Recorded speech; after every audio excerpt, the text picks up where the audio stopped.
Creationism is the literal belief in the biblical account of creation as it appears in Genesis.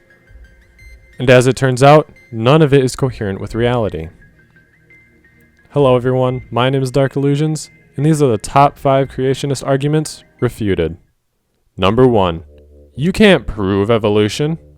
As opposed to proving the young earth creationist theory based around ancient, primitive, anonymous scripture. There's a reason evolution is now accepted as scientific fact, just as gravity. Because it is proven.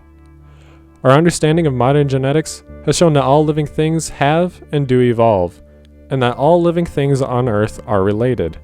The fact that we share 98% of our DNA with chimps, 80% of our DNA with cows, and 60% of our DNA with a banana is overwhelming empirical evidence.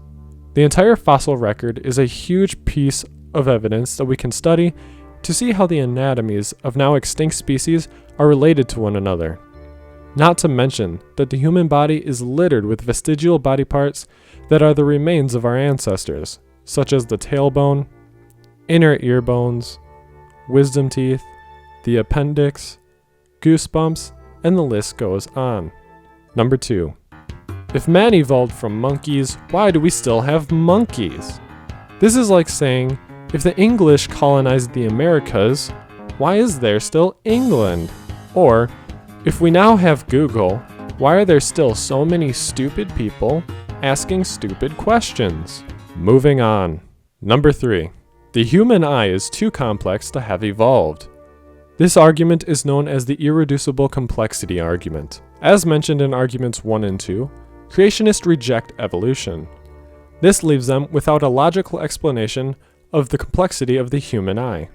The only thing that they have to explain it is, God did it. The fact is, the evolutionary process of the eye is well documented in evolution. Single-celled organisms developed small photoreceptive spots.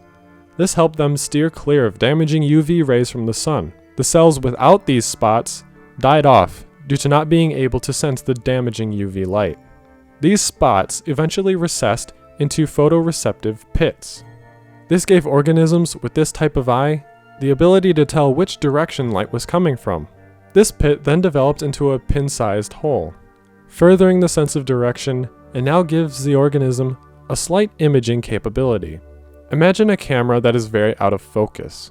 Eventually, lenses developed, giving an organism better focus of images. This allowed organisms to know the difference between predator and prey, which gave them a survival advantage. This was eventually refined through evolution, giving us the eyes we now have today.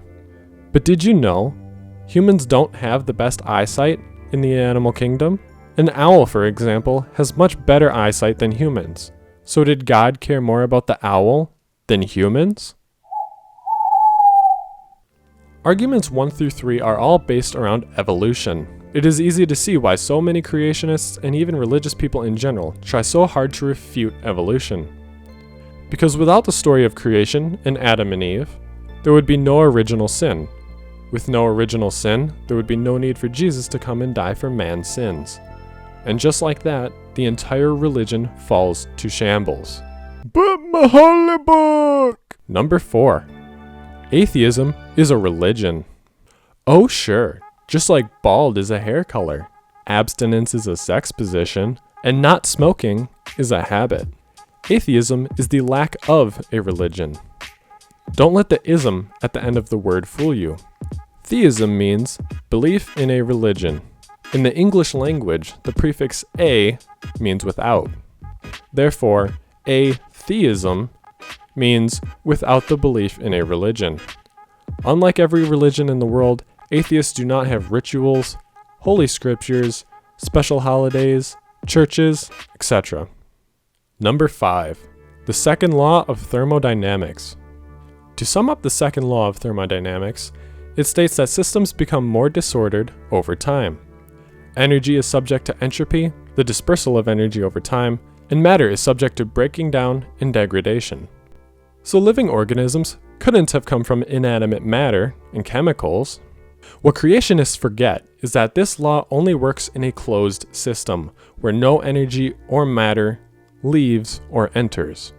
The Earth is not a closed system. The Earth is constantly receiving energy from the sun, fueling life on Earth. Plants use the sun's energy to grow, animals eat those plants, and those animals are eaten by other animals. It's the basic food chain. In fact, all the energy you will ever consume keeping you alive at one point originated from the nuclear furnace of our sun. Biblical creationism is in no way coherent with reality. If you'd like to see more of these arguments, be sure to let me know in the comments below. Thank you for watching, and I'll see you in the next video.